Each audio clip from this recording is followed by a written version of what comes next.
Bonsoir mesdames, bonsoir messieurs. Bienvenue au Nocturne du Plan de Rome. Bienvenue également à ceux qui nous suivent en direct sur Internet. Donc ce soir, c'est la Nocturne invitée. Et nous recevons un ami, Philippe Mudry, professeur à l'Université de Lausanne. Philippe est un grand spécialiste de la littérature scientifique et technique, particulièrement des textes médicaux. Il a travaillé sur et publié des ouvrages sur Cels, sur Caelius Aurelianus. Il est l'auteur également de plus d'une soixantaine d'articles sur ces questions médicales en particulier qui sont rassemblés dans ce très beau recueil d'articles Medicina Soror Philosophiae. Je traduis, mais je pense que vous avez tous compris, médecine, sœur de la philosophie. Voilà. Donc je vais laisser Philippe vous parler ce soir de quelque chose de très mystérieux, qui est la mort de Pline l'Ancien. Merci.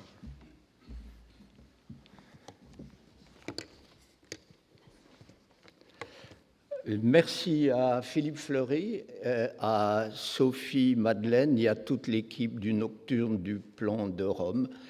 Et surtout, merci à vous, le public, jeune et moins jeune, auquel j'ai le grand plaisir de parler ce soir.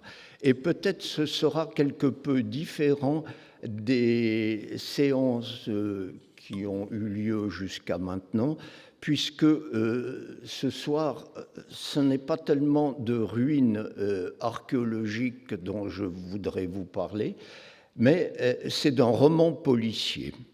Un roman policier qui a pour titre, vous l'avez vu, Les vaisseaux fantômes. Les vaisseaux fantômes, c'est un titre que vous avez bien compris, wagnérien.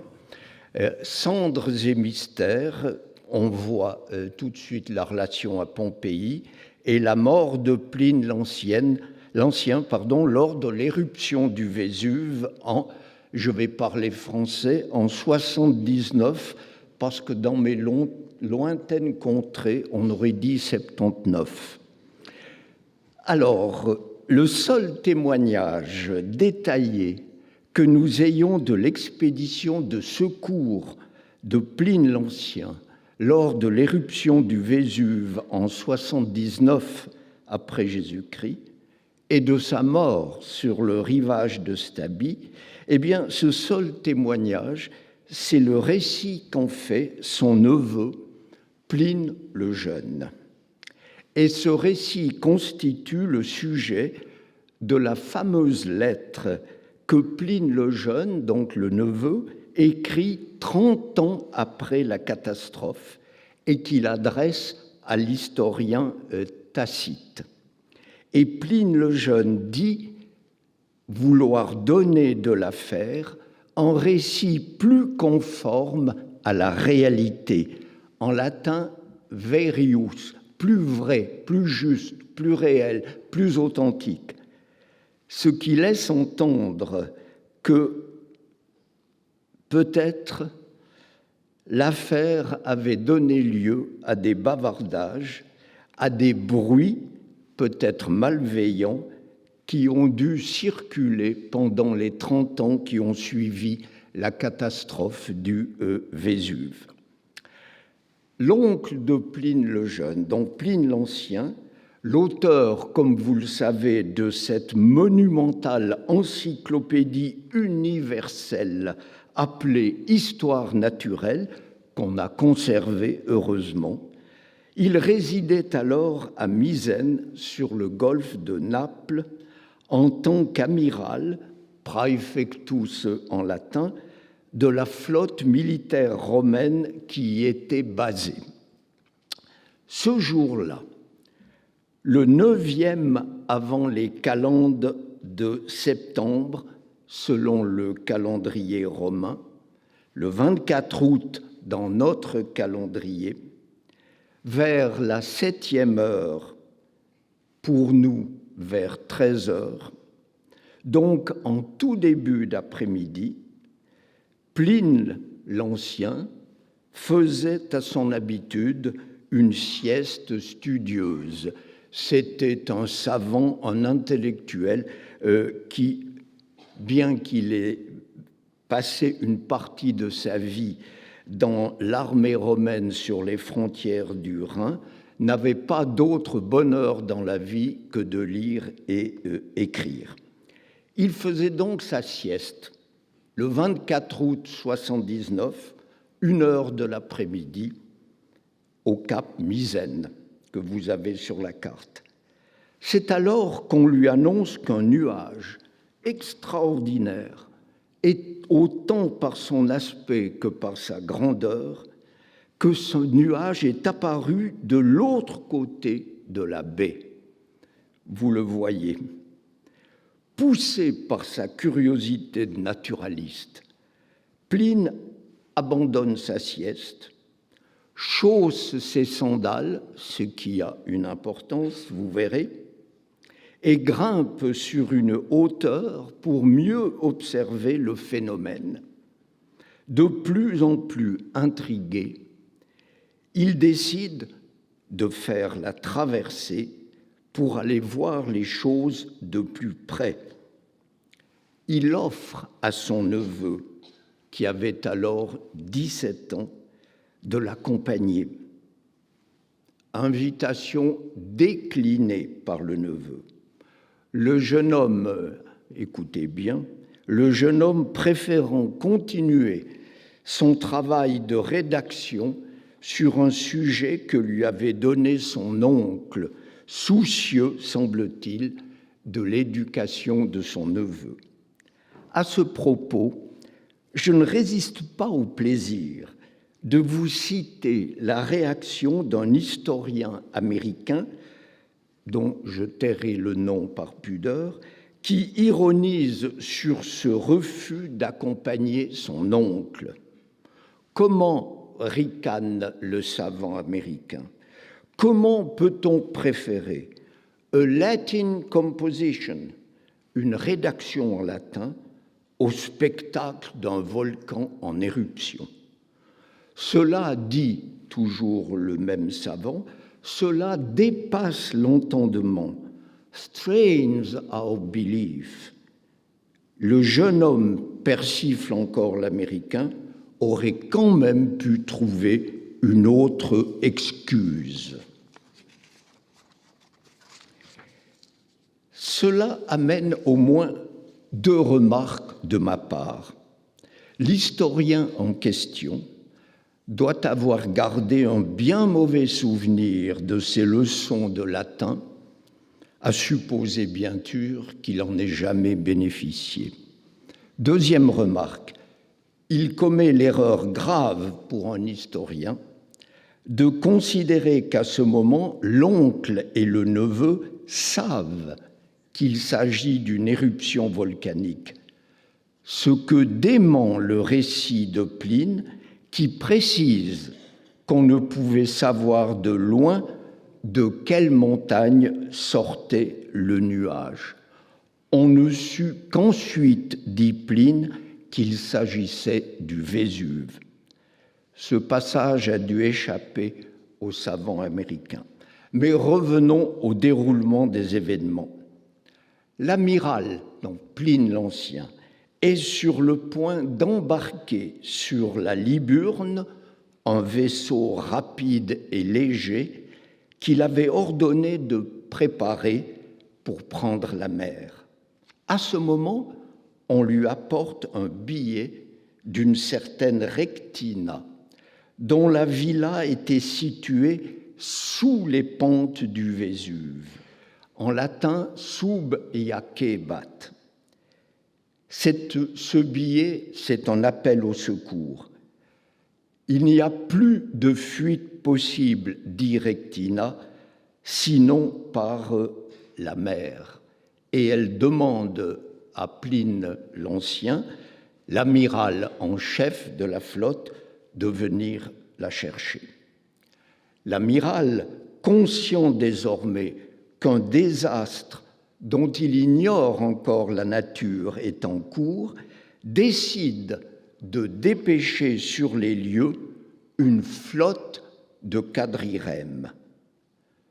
Lui-même prend la mer, mais quand il arrive près de la côte, des hauts fonds en formation et une pluie de cendres, de pierres ponces et de cailloux noircis et brûlés empêchent tout accostage. Il hésite, change de cap et se dirige vers Stabi, que vous voyez sur la carte, et la villa de son ami Pomponianus. Après avoir pris un bain, dîné et rassuré ses hôtes sur l'absence de danger, il s'endort et, je vous demande d'être attentif aux détails car on y reviendra, il ronfle bruyamment. Ce détail a son importance, mais de violents tremblements de terre, ainsi que la pluie de cendres et de pierres ponces qui tombe de plus en plus fort sur Stabi et menace de bloquer toute sortie de la maison, alarment les hôtes.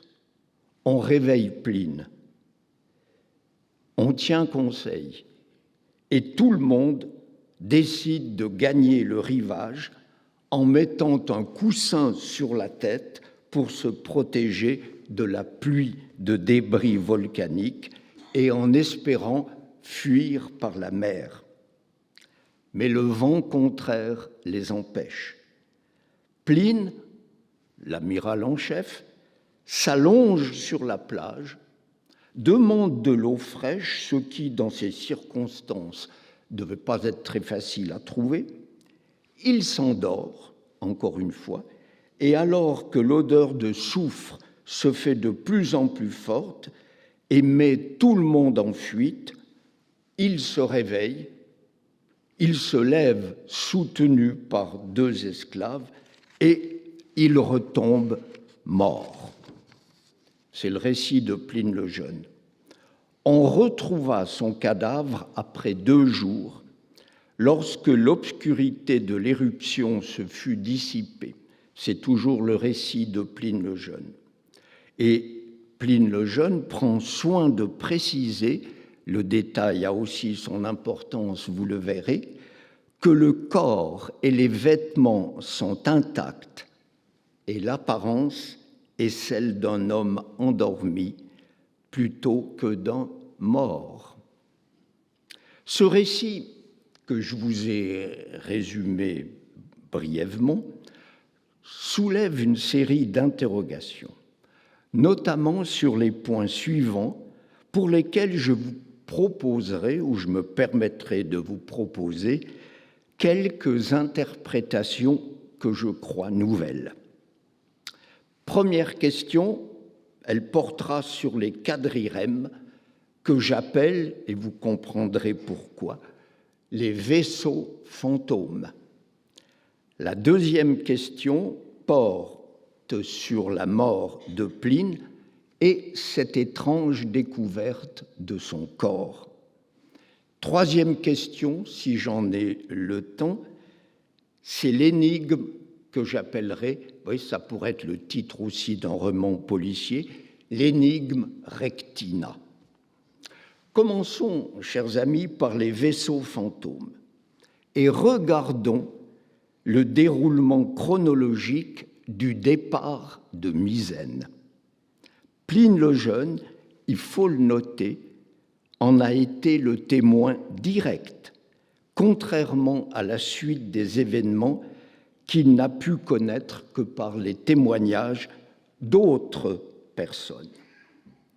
Pline l'Ancien, on sait qu'il était de corpulence, disons, forte et souffrait de problèmes respiratoires. Pline l'Ancien est monté, a quitté sa sieste et monté à pied sur une hauteur. Pour cela, vous vous rappelez, il avait mis ses sandales. Il a dû observer pendant quelque temps ce nuage extraordinaire, puis il est redescendu, a parlé avec son neveu, a ordonné de préparer un bateau, a pris connaissance du billet de Rectina et a dû, vraisemblablement, prendre le temps de réfléchir pour donner des ordres, changer radicalement ses plans et transformer ce qui était au premier abord, ce qu'il considérait comme devoir être une croisière d'observation, il transformait en une grosse expédition de secours avec les quadrirèmes. Rappelons que, contrairement aux liburnes, qui sont des vaisseaux légers, à 2 rangs de rameurs, les quadrirèmes sont de lourds navires, les plus grands de la flotte de guerre romaine. Ils peuvent compter jusqu'à 300 rameurs et peuvent en outre embarquer des troupes pour les combats navals. Le nombre des quadrirèmes qui constituent cette flotte de secours n'est pas précisé par Pline le Jeune, mais il en parle au pluriel. Ne serait-elle que 3, disons? Cela fait déjà plus de 1000 hommes à réunir, à embarquer et à mettre à leur poste. À cela s'ajoute la préparation des bateaux, les manœuvres certainement délicates pour quitter le mouillage, et la formulation de la lettre laisse croire que tout cela s'est fait en un instant, comme on sort sa voiture du garage. Je cite, « Il fait sortir les quadrirèmes de leur mouillage et lui-même embarque. » Même si tous ces préparatifs ont pu se faire en quelques heures, ce qui est absolument improbable, les quadrirèmes n'auraient pas pu prendre la mer avant la tombée de la nuit, qui, à cette époque de l'année, sur la baie de Naples, tombe vers 20h30. À propos de la date du 24 août indiquée par Pline le Jeune pour l'éruption du Vésuve, il faut signaler que depuis quelques années, des indices militent en faveur d'une date plus tardive que la fin août. Je ne vais pas lister en détail ces indices. Disons qu'il s'agit, les archéologues ont trouvé dans les maisons de Pompéi des grenades qui sont des fruits qui mûrissent plutôt dans l'automne tardif. Ils ont trouvé sur les pietrificati, ces personnes, hélas, ces victimes qui avaient été saisies par l'éruption, ils ont trouvé qu'ils portaient des vêtements plutôt d'hiver que d'été. Ils ont trouvé aussi un graffito qui était écrit au charbon et qui, selon eux, était très récent, de quelques jours, parce qu'un graffito au charbon s'efface très vite. Je passe sur les autres détails, ce sont des affaires d'archéologues. L'archéologue en chef de Pompéi, le patron du site de Pompéi, l'archéologue Massimo Osanna, a donc déterminé la date du 24 octobre pour la catastrophe, c'est-à-dire 2 mois après la date d'août. L'erreur de Pline le Jeune pourrait être due soit à une défaillance de la mémoire, rappelons-nous que la lettre est écrite environ 30 ans après les faits rapportés, soit à une distraction de scribe médiéval qui a écrit septembre alors qu'il aurait dû écrire novembre. Il s'agirait donc du 9e jour avant les calendes de novembre. Si tel est bien le cas, mais l'hypothèse de Massimo Osanna ne fait pas l'unanimité. Cela raccourcirait encore le temps à disposition pour l'appareillage de la flotte des quadrirèmes. En effet, à fin octobre, il fait nuit à 19h sur la baie de Naples. C'est étonnant quand on habite l'ouest de la France, mais c'est ainsi. Dans les deux cas, fin août ou fin octobre, cela signifierait une navigation de nuit, totalement improbable. Par ailleurs, ce même soir, avant la nuit, Pline l'Ancien, qui a changé de cap, vous vous rappelez, est déjà à Stabie chez son hôte et chez son ami Pomponianus. Il y a donc, dans le récit de Pline, du moins tel qu'on a voulu le comprendre, une impossibilité matérielle et chronologique qui a fait dire à certains que tout l'épisode, l'appel au secours de Rectina, l'expédition des quadrirèmes, tout ça n'était en fait qu'une invention de Pline le Jeune pour mettre en valeur son oncle. Vous l'avez deviné, notre opinion n'est pas aussi radicale. Néanmoins, le silence dans lequel disparaissent dans la suite du récit aussi bien Rectina que les quadrirèmes est pour le moins étonnant. Si cette flotte des quadrirèmes avait entièrement disparu, engloutie par la catastrophe volcanique, si aucun de ces imposants vaisseaux composant la flotte de guerre romaine n'était rentré au port, le retentissement d'une telle catastrophe aurait été absolument immense. On en aurait, me semble-t-il, quelques traces et, me semble-t-il aussi, Pline le Jeune n'aurait pu passer sous silence dans son récit destiné à l'historien Tacite. Voici donc mon hypothèse, dont j'ai l'immodestie de penser qu'elle peut être plausible. Elle n'est pas certaine, une hypothèse n'est pas certaine, elle est plausible, me semble-t-il. La voici, vous voyez que je ménage mes effets, hein. La voici, la flotte de quadrirèmes n'a jamais quitté le port de Misène. L'impossibilité d'appareiller avant la nuit aura fait mettre le départ au lendemain. Mais le lendemain, et nous le savons par une seconde lettre de Pline le Jeune à Tacite, qui relate ce qui s'est passé à Misène après le départ de son oncle.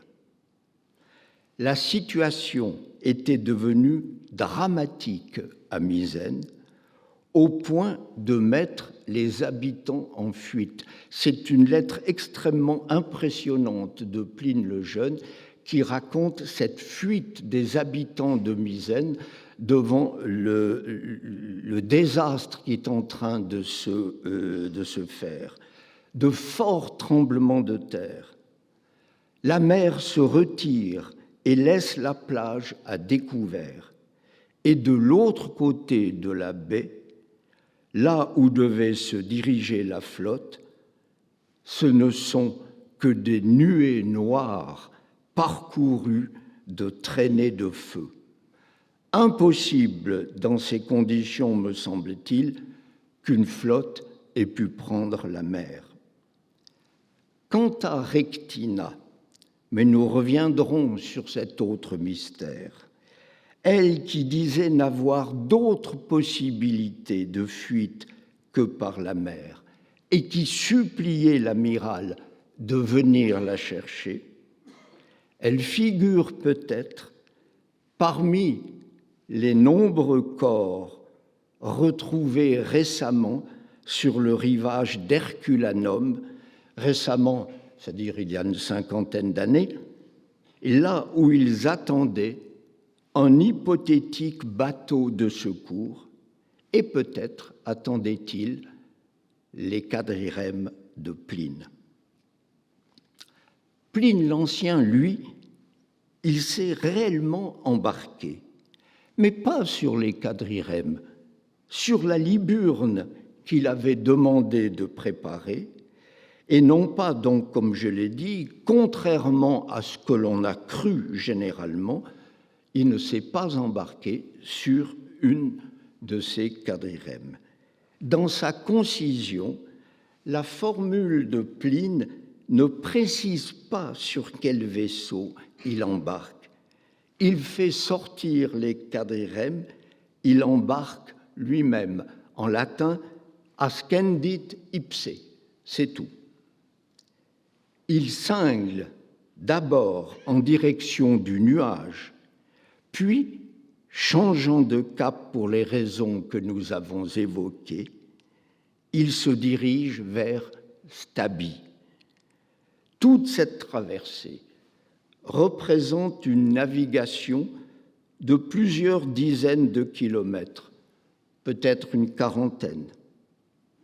Légère et rapide, la Liburne peut atteindre une vitesse de 5 à 6 nœuds, soit, grosso modo, une dizaine de kilomètres à l'heure.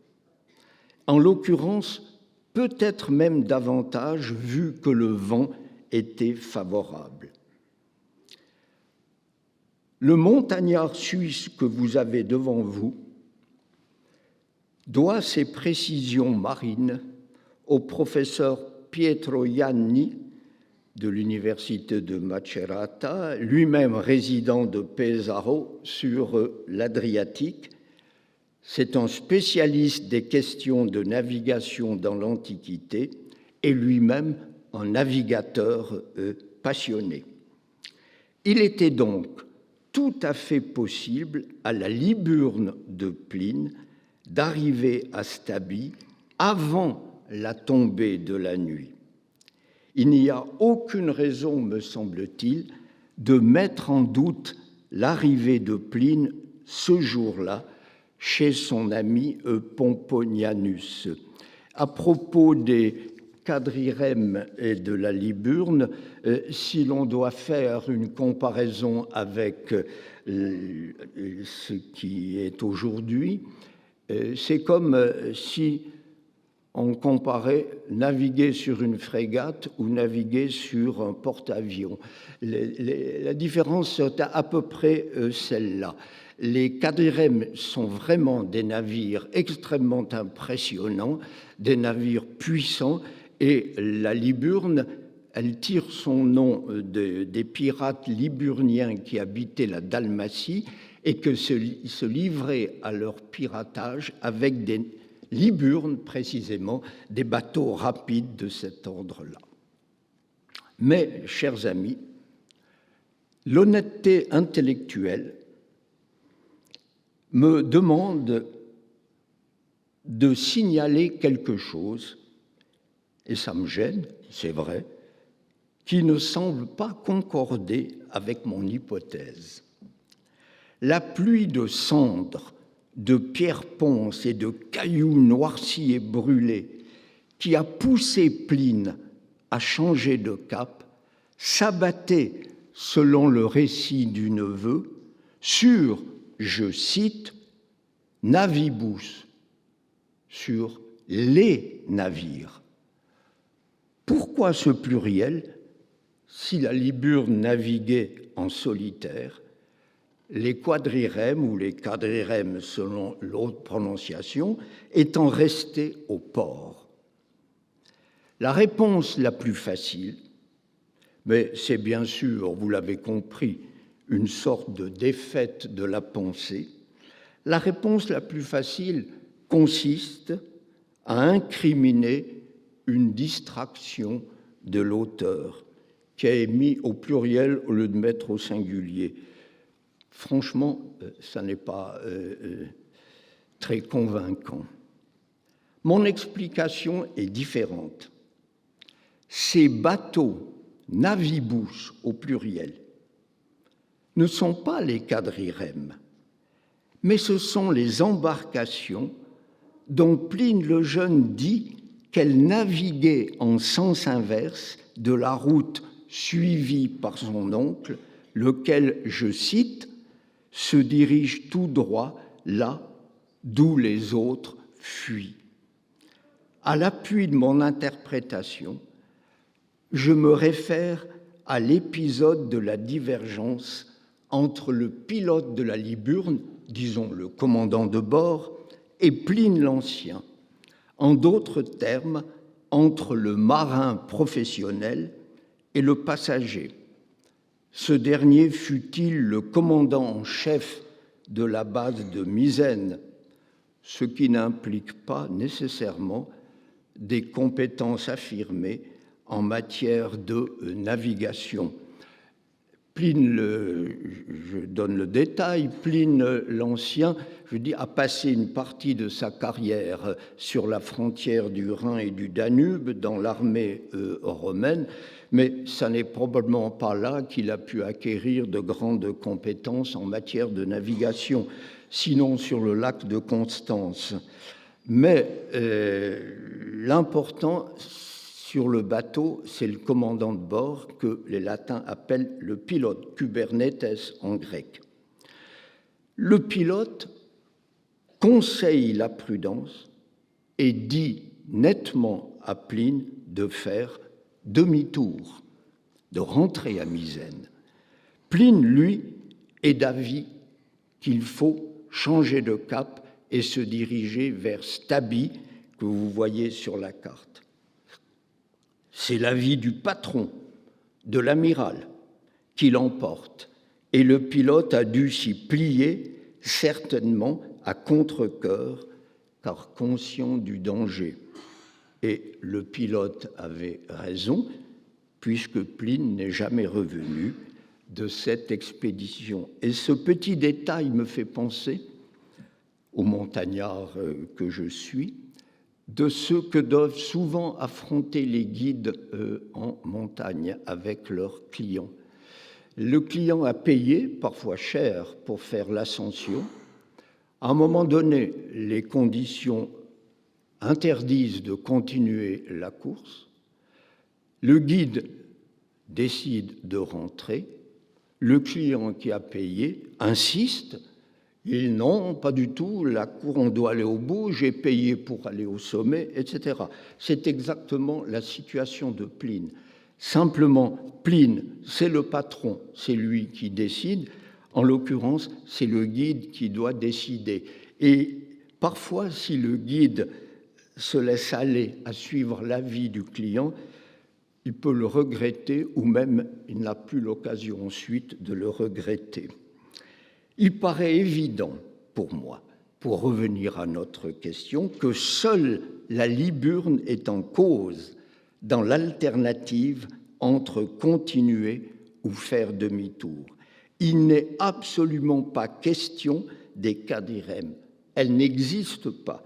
Et cela pour une raison toute simple, les quadrirèmes ne sont pas là. Passons au mystère suivant. Mais pour continuer, il faut que je prenne ce qui est normal ici, un petit calva. Voilà. Passons, les amis, au mystère suivant. Les étrangetés qui entourent la soirée à Stabie chez Pomponianus, puis la mort de Pline. Le comportement de Pline lors de la soirée chez Pomponianus est absolument surprenant.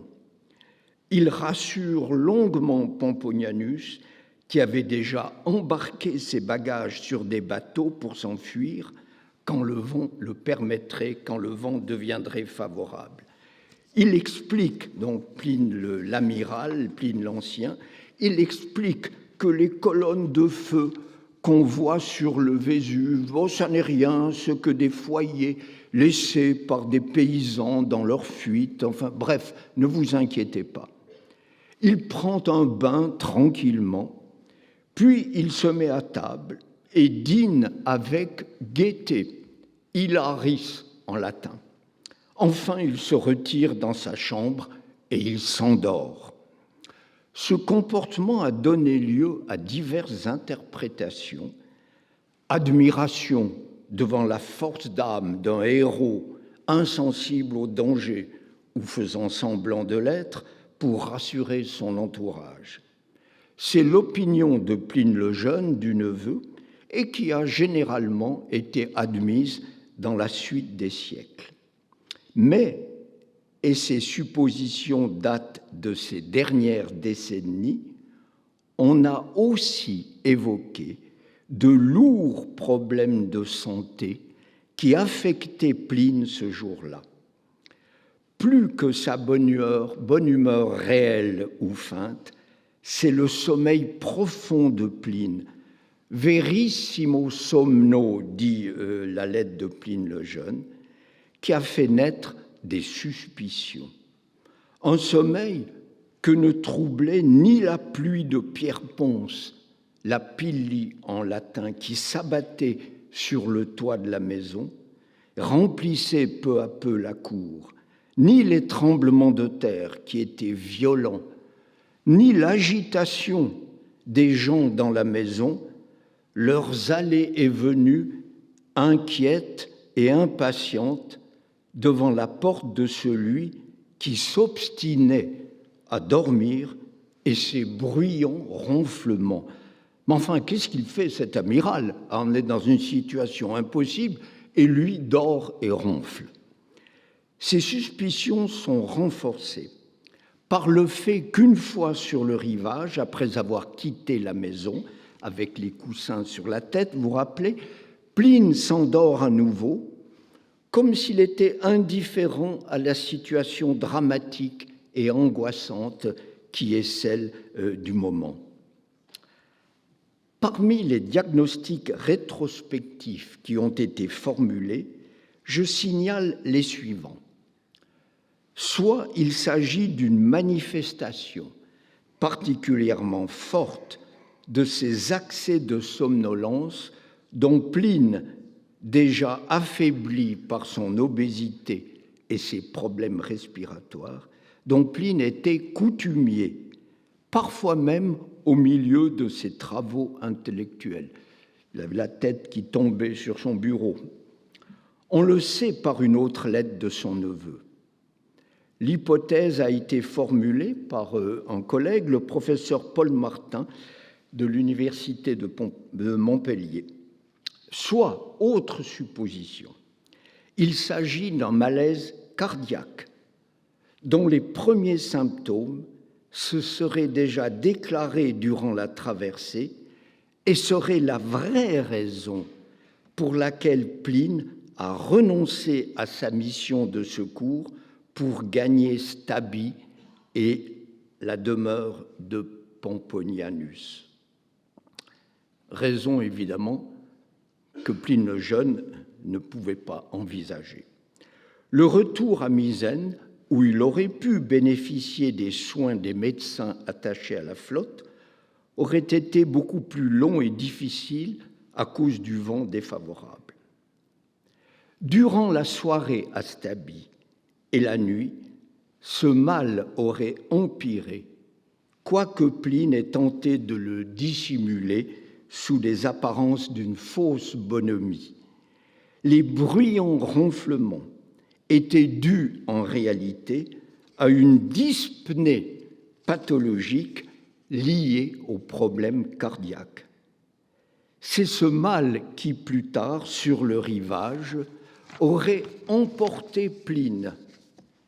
Cette explication a été avancée par le professeur, hélas disparu aujourd'hui, Mirko Grmek, de l'école pratique des hautes études, qui était médecin et historien. Auteur d'un très beau livre, Les maladies à l'aube de la civilisation occidentale, c'est-à-dire les maladies à l'époque de la Grèce et de Rome.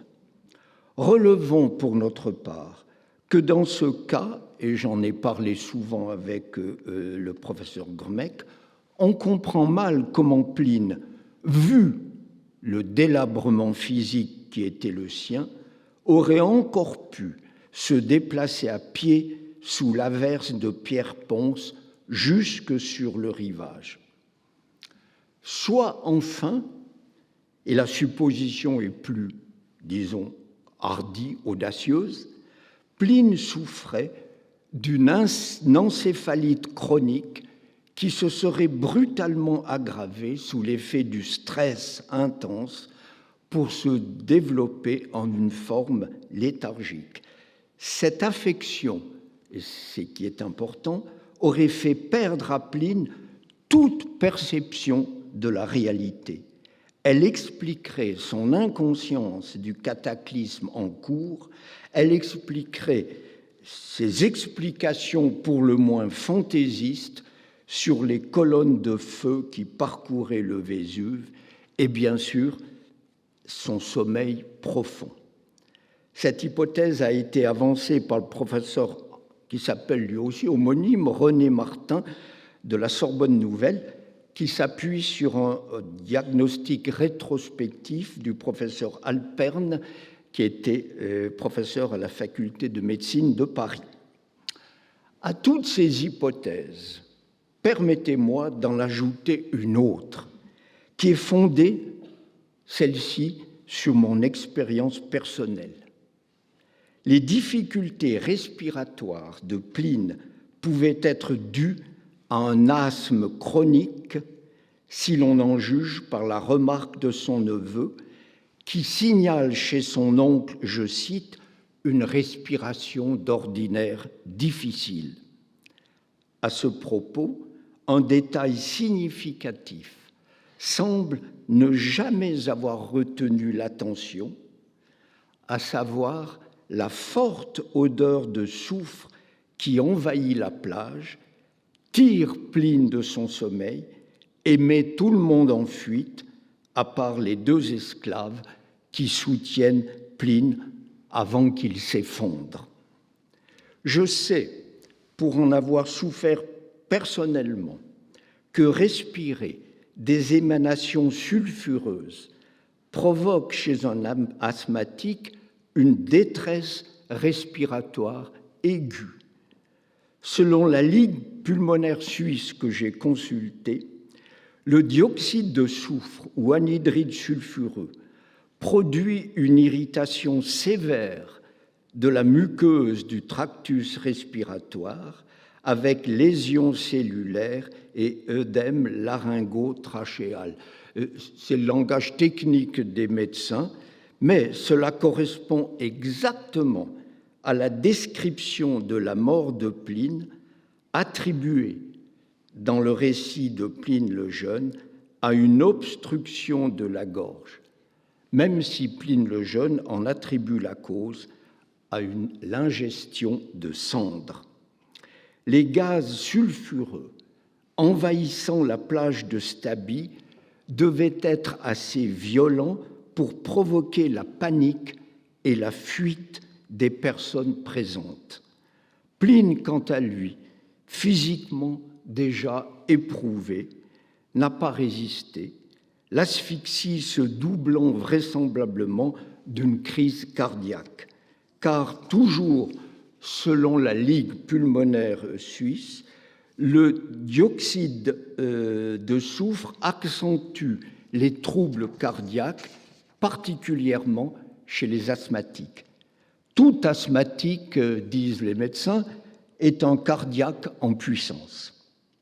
Signalons encore que ces émanations de soufre, même sous une forme n'ayant pas encore atteint l'intensité qu'elles acquerront plus tard dans la nuit, devaient déjà avoir touché Stabi et la villa de Pomponianus dans la soirée, provoquant la respiration embarrassée et bruyante de Pline, ce que les personnes présentes considéraient être des ronflements. Je signale que, rapidement en passant, que le professeur Jean-Claude Martin de l'École des sciences criminelles de l'Université de Lausanne m'a signalé que la mort sous l'effet des gaz mortels émis par une éruption volcanique peut ne pas être à proprement parler une asphyxie, mais un empoisonnement au monoxyde de carbone provoquant une mort instantanée. Ultime mystère, la découverte du corps.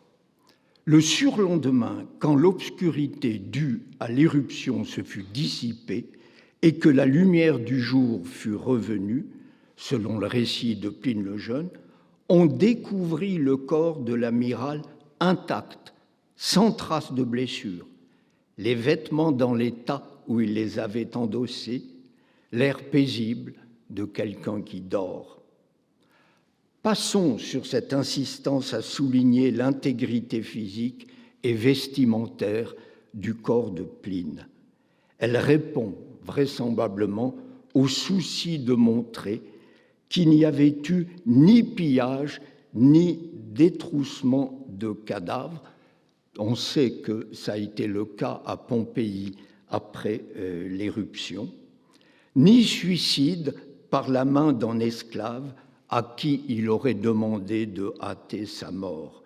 Le bruit en avait couru, si l'on en croit l'historien Suétone, dans sa vie de Pline.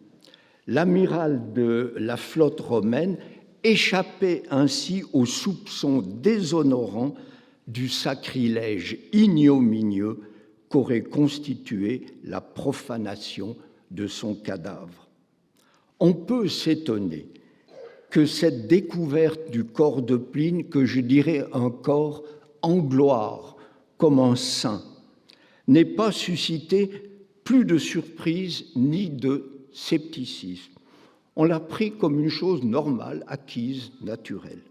À ma connaissance, quasi personne n'a émis de doute, sauf à englober cet épisode, comme l'ensemble du récit de Pline le Jeune, dans la fiction de l'éloge funèbre, un genre littéraire, l'éloge funèbre, qui permet des accommodements avec les réalités. Vous connaissez la formule de mortuis nihil nisi bene. On ne peut parler qu'en bien des morts. Il est vrai que Stabi, plus éloignée du volcan que Pompéi, fut recouverte d'une couche de cendres et de pierres ponces bien moindre, probablement moins d'1 mètre d'épaisseur. À Pompéi, c'était 3 mètres. Reste que si vraiment, comme le rapporte son neveu, Pline était réellement mort dans ces conditions sur le rivage, il aurait tout de même été bien difficile 2 jours après de retrouver son corps et surtout dans cet état.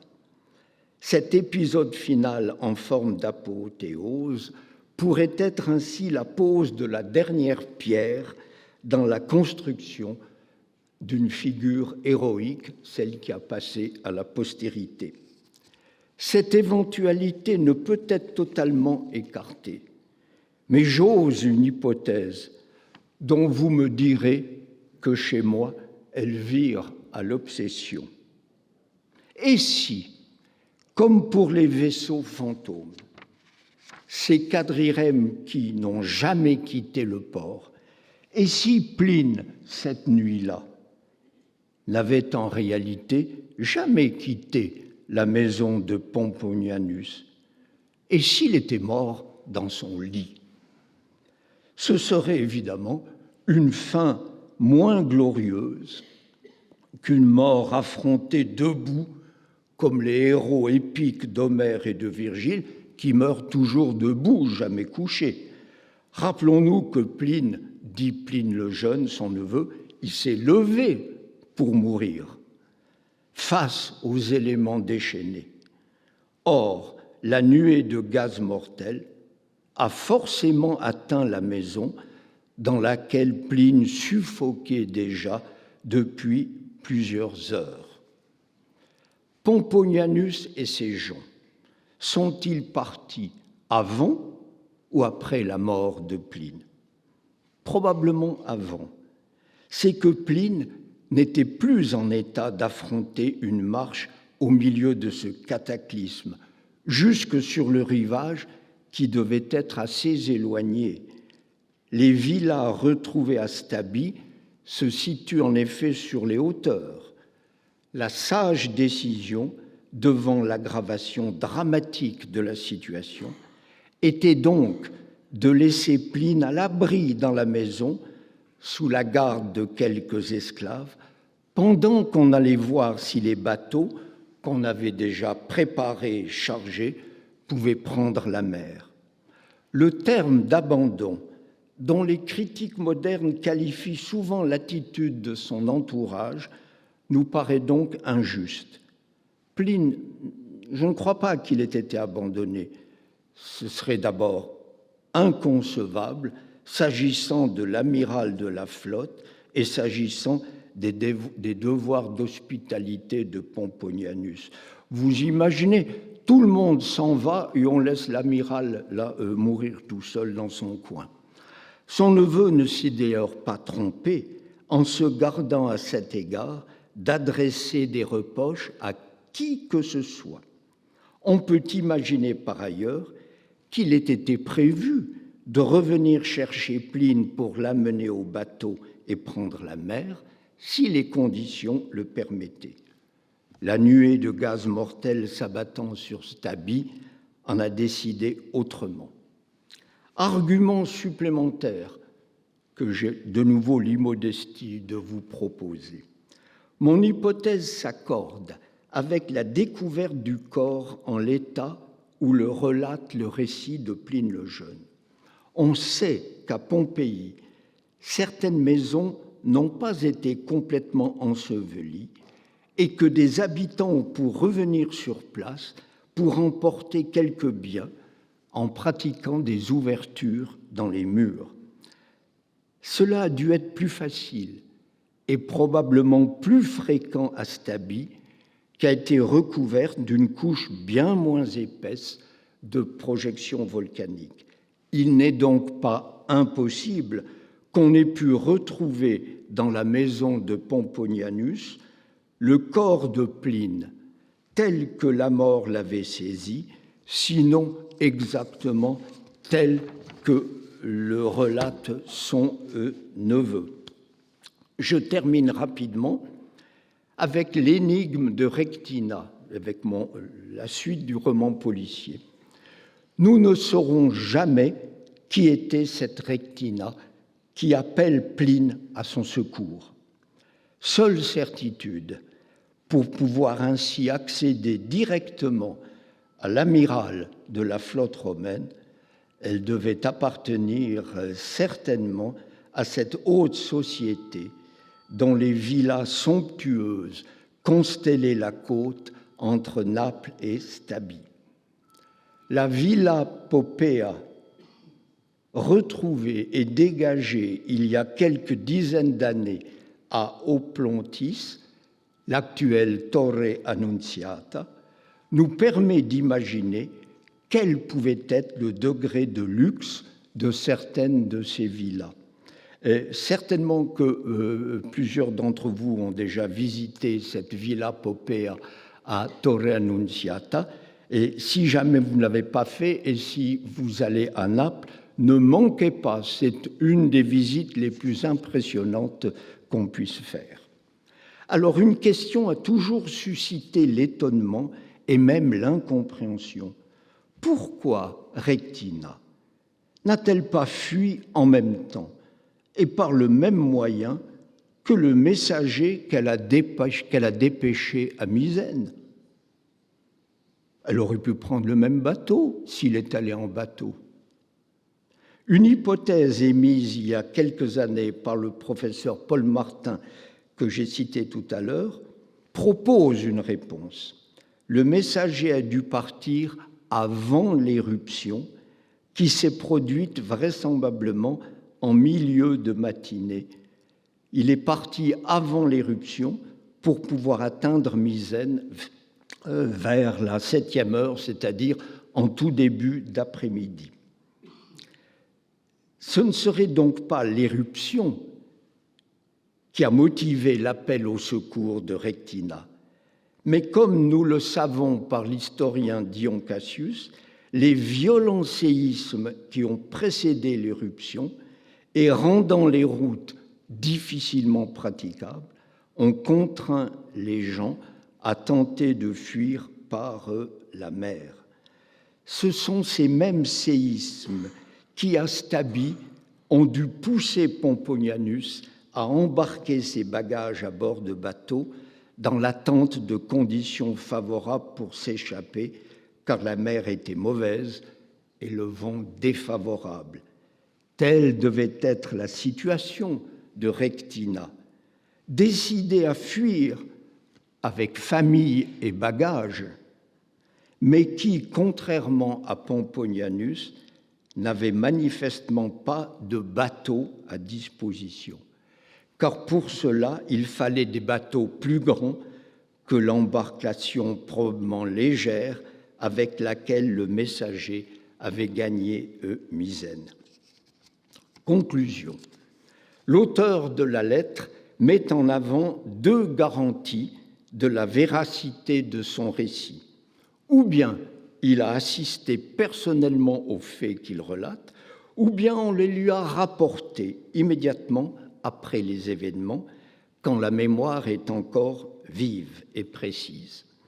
Dans la première catégorie ne peuvent entrer que les préparatifs et le départ de son oncle, dont le récit comporte, si notre hypothèse est juste, une omission de taille.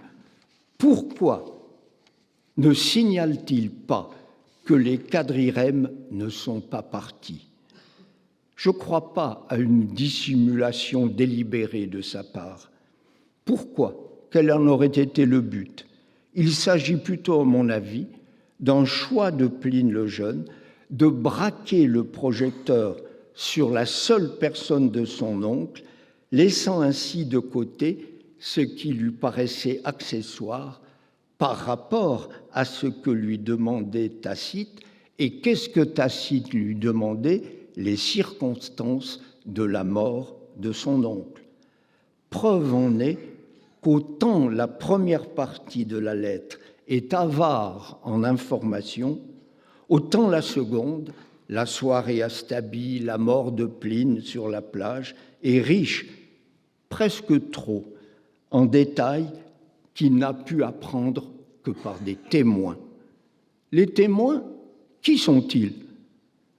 Des témoins directs qui ont pris part à l'expédition et qui, contrairement à Pline, en seraient revenus.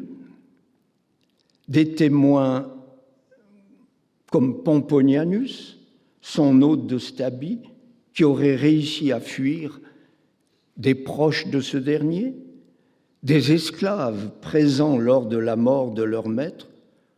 Ou s'agit-il de témoins indirects qui rapportent ce qu'eux-mêmes ont appris par ouï-dire? Vous savez, la fameuse histoire de l'homme qui a vu l'homme, qui a vu l'homme, qui a vu l'ours. Les distorsions de la réalité, toujours si mes hypothèses sont justes, sont-elles le fait de ce témoin? Si oui, pour quelle raison? Ou sont-elles le fait de Pline le Jeune dans sa volonté de construire à son oncle une figure héroïque que l'historien Tacite devait ensuite transmettre à la postérité? Un seul fait est acquis. Pline l'Ancien n'a pas survécu au cataclysme.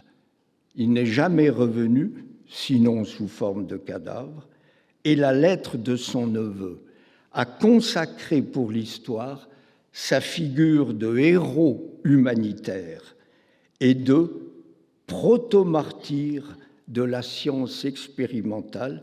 Et là, je reprends la formule enthousiaste de l'écrivain italien Italo Calvino, proto-martyr de la science expérimentale. Et voilà, je vous remercie de votre attention et je peux peut-être maintenant passer à la suite. Je crois que c'est Philippe Fleury qui va voir s'il y a des questions ou pas. Mais je tiens à vous remercier très vivement de votre attention.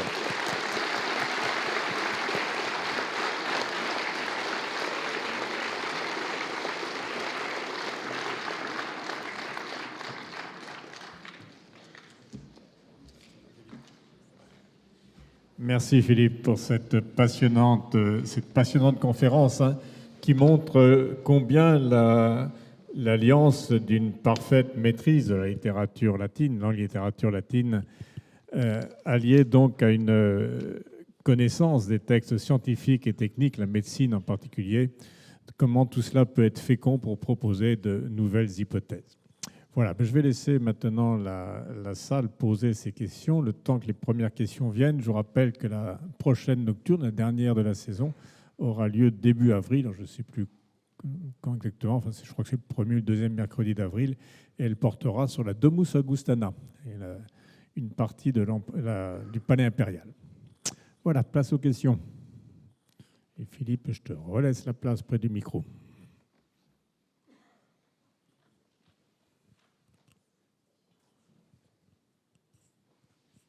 Bonsoir, merci pour votre exposé, très intéressant. J'ai une remarque, une question, et puis deux remarques à faire. Je voulais poser une question sur Rectine, mais vous avez répondu déjà, qui aurait pu être cette femme.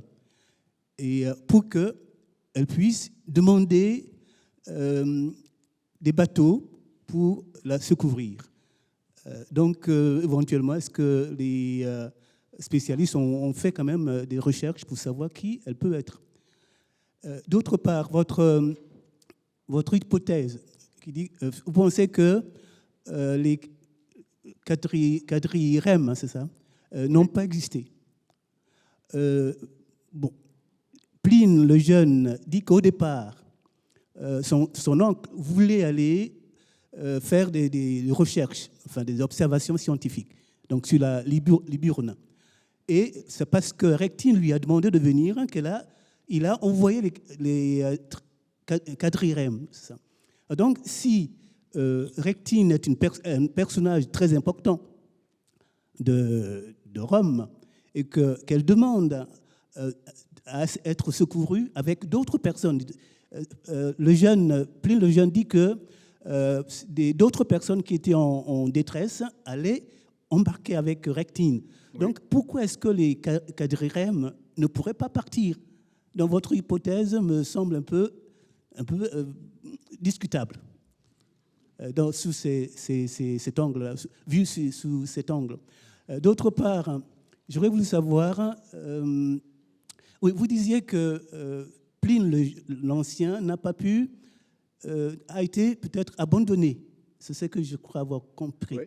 Or, Pline le Jeune dit qu'il dormait et que les cendres et les pierres allaient bloquer une porte, la porte de la chambre où il dormait. Donc, on est allé le réveiller, le sortir. Donc, si on l'a réveillé et on a voulu qu'il parte, comment est-ce qu'il a pu être abandonné? Voilà ce que je voulais dire à propos de votre exposé. Merci. Oui, vous avez raison de poser ces questions. Je me les suis posées moi-même aussi.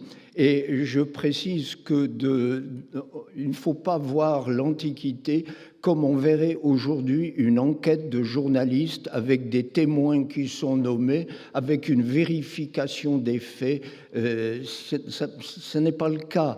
Donc, il est évident que l'excuse ou l'explication qui est donnée par Pline le Jeune, c'est pour fabriquer en fait la figure de son héros qui allait chercher non seulement porter secours, non seulement à Rectina, mais qui allait porter, et Pline le Jeune, à tous les habitants qui étaient en détresse, ce qui est tout de même beaucoup dire. Et personnellement, j'ai beaucoup, comme je vous l'ai dit, et je ne sais pas si je vous en ai persuadé, comme je vous ai dit, c'est... On peut tout imaginer, mais si les quadrirèmes sont réellement partis, elles sont parties de nuit. Naviguer de nuit et dans des conditions comme celle-là est proprement impensable dans la marine romaine.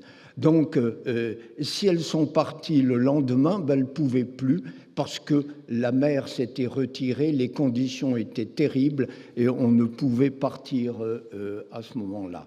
Mais l'abandon de Pline sur le rivage, ce qu'on appelle l'abandon, Pline dit quand même que tout le monde a fui et il n'est resté que 2 esclaves qui soutenaient Pline avant qu'il s'effondre et qu'il meure. Donc ces gens, si l'on en croit Pline, ces gens ont décidé de partir et d'abandonner Pline, ce qui paraît tout de même extrêmement difficile. Vous imaginez son hôte Pomponianus abandonnant l'amiral en chef sur le rivage. Et c'est, je trouve, l'élément principal pour penser que finalement, il est mort dans la maison de Pomponianus. C'est moins glorieux, mais c'est là qu'il est mort et c'est là qu'on a pu facilement le retrouver, parce qu'encore, fallait-il retrouver le cadavre et sous 1 mètre ou 1,50 m de cendre, encore fallait-il savoir exactement l'endroit où il était. Enfin, tout ça est compliqué. Je ne sais pas si je vous ai persuadé, mais je vous remercie de votre question. Merci beaucoup. Merci d'avoir partagé vos travaux avec nous. J'ai peut-être loupé un épisode dans votre exposé, parce que j'aimerais revenir sur un tout petit détail que vous avez donné au tout début. C'est quoi l'histoire des sandales? Pourquoi c'est important, les sandales? Quelle histoire exactement? Tu as parlé des sandales au tout début, tu as dit que c'était important qu'il ait ces sandales. Voilà, c'était important de noter qu'il avait des sandales, il portait des sandales, Pline l'Ancien, quand il est parti. Oui. Merci. Oui. Oui, j'aurais peut-être dû être plus explicite. Hein. Oh, pardon, j'oublie le micro.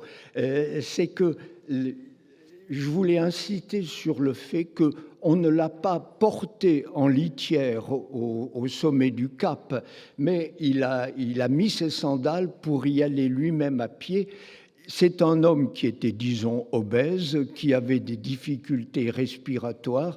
C'est pour dire que même s'il s'est pas déplacé au fond sur plusieurs centaines de mètres, il a quand même dû grimper, ce qui a dû prendre du temps. Et c'était pour dire qu'il est allé lui-même, c'est le fait qu'il a chaussé ses sandales. Voilà, merci. Sophie, derrière toi, il y a une question aussi. Oui. Alors, moi, j'ai une petite objection. Vous dites que c'est un asthmatique avec un état de santé déplorable, mais cet homme a combattu légèrement sur la. Enfin, manifestement, ça devait être, il devait être en bonne condition physique, en tout cas, même s'il avait vieilli. On le voit mal être de constitution fragile. Oui. Au fond, ça veut dire quoi? Sa question. Vous pardonnez, avec les années qui viennent, on entend de moins en moins bien.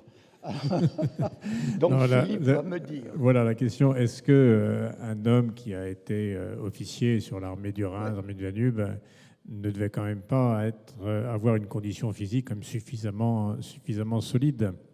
Mais après tout, l'asthme, enfin je réponds pour toi, mais tu vas répondre mieux que moi, l'asthme n'empêche pas d'exercer les fonctions de commandant militaire. Je vous rappelle qu'un commandant militaire du grade de Pline dans l'armée romaine ne combat pas lui-même. Hein. Il donne les ordres. Voilà. Oui. Dans tout ce qu'on sait de l'histoire de Pline le Jeune, et c'est bien, j'aime beaucoup votre question. En fait, comment ce type qui était obèse, asthmatique, qui ne pouvait se déplacer qu'à grand-peine, comment a-t-il pu... au fond, il a une carrière dans l'armée du Rhin et du Danube. Elle n'a pas été très longue, cette carrière, mais en fait, disons que c'était une carrière de haut fonctionnaire, comme dit Philippe Fleury. Et ce n'est pas lui qui allait avec les légions affronter les Germains. Hein. Donc, et peut-être que aussi, ces conditions physiques, l'épaississement de son corps, son asthme, tout ça a dû aussi s'aggraver avec les années. Mais je ne crois pas que comme je l'ai dit, il a passé des années dans la région du Rhin et du Danube, ce qui ne veut pas dire qu'il faisait du jogging tous les matins. Oui, on va encore prendre... Oui, quel âge avait-il? Il avait 53 ans. Sophie, on va prendre encore une question, puis peut-être s'arrêter là, puisque... oui, et encore une question là-bas, puis on s'arrêtera là, oui, puisqu'il doit y avoir un exercice incendie dans ce bâtiment, et les services de sécurité nous attendent gentiment pour lancer l'alarme. Hein. On nous annonce l'éruption du Vésuve, alors attention. Bon, donc on prend encore deux questions. Hein. Vous suggérez que pour préparer les quadrirèmes, il fallait plusieurs heures, mais c'était quand même l'armée romaine, ça rigolait pas. Dans les armées du Nord, là-haut, ils étaient capables de construire un camp fortifié tous les soirs, après 50 km de marche à pied. Ils étaient bien capables de démarrer des navires en quelques minutes. Quelle était la question ? Alors, la question, c'est est-ce que les armées n'auraient pas été capables d'armer rapidement les quadrirèmes pour partir rapidement? Il faut penser on n'est pas en temps de guerre. Hein, c'est une paix complète, donc les soldats sont dans leur casernement, ils sont dispersés. Il n'y a pas d'alerte militaire nécessaire au moment. Évidemment, s'ils avaient été sur le qui-vive, ils auraient pu partir dans l'heure qui suit, mais ce n'est pas le cas. Hein. Oui, je crois que quelqu'un avait, je vous remercie de votre question, quelqu'un avait déjà soulevé cette question en se disant, mais après tout, c'est une flotte de guerre qui est là, ils peuvent appareiller en 1 heure. Mais ça, c'est une vision actuelle des choses. Il y a des flottes qui sont sans cesse en alerte au cas où arrive quelque chose. Ce qui n'est pas... la notion du temps est très différente. L'armée romaine, la flotte romaine est là à Misène. La Méditerranée a été pacifiée, il n'y a plus de pirates. Franchement, c'est un peu des vacances pour la flotte romaine à Misène. Et tous les équipages doivent être un peu répartis dans les environs. Il faut aller les chercher. Il n'y a pas de téléphone portable, vous pensez bien que tout ça doit prendre beaucoup de temps et ça rend le départ de la flotte quasiment improbable si on veut croire qu'ils sont partis ce même jour, ce qui est impossible. La Liburne, oui. Pline, oui. Les quadrirèmes, non. Juste une petite question, pure curiosité. Est-ce qu'on en sait plus sur Pomponianus ? Est-ce qu'on a identifié l'emplacement de sa maison ? Est-ce qu'on l'a identifié dans l'histoire ? Est-ce qu'il a survécu ? Oui, oui. Est-ce qu'il... Et au fond, on n'en sait rien, hein, dites-moi. De même que pour son... on imagine qu'on a retrouvé son cadavre. On le ramène à Rome. Il y aura une cérémonie funèbre. Pas un mot de Pline le Jeune. Rien à ce sujet.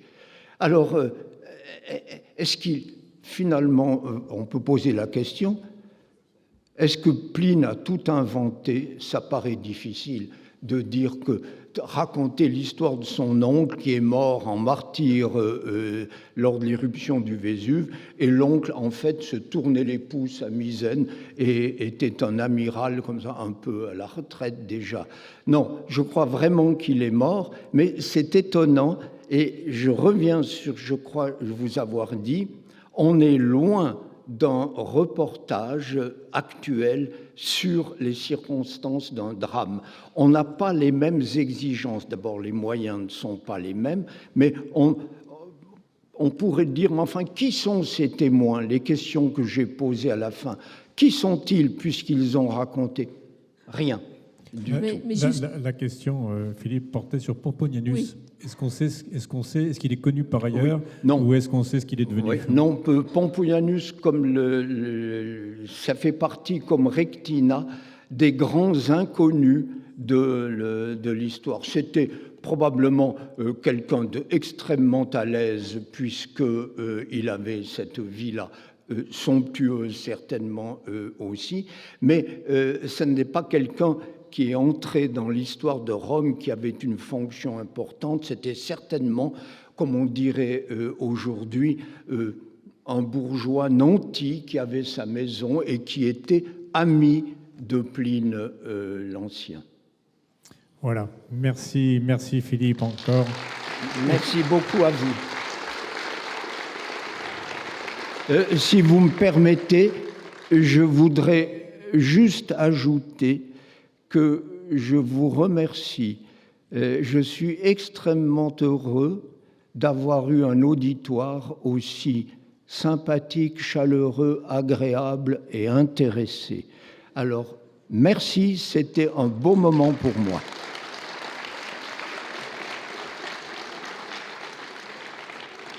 Merci à vous tous et au mois d'avril, j'espère. Bonsoir.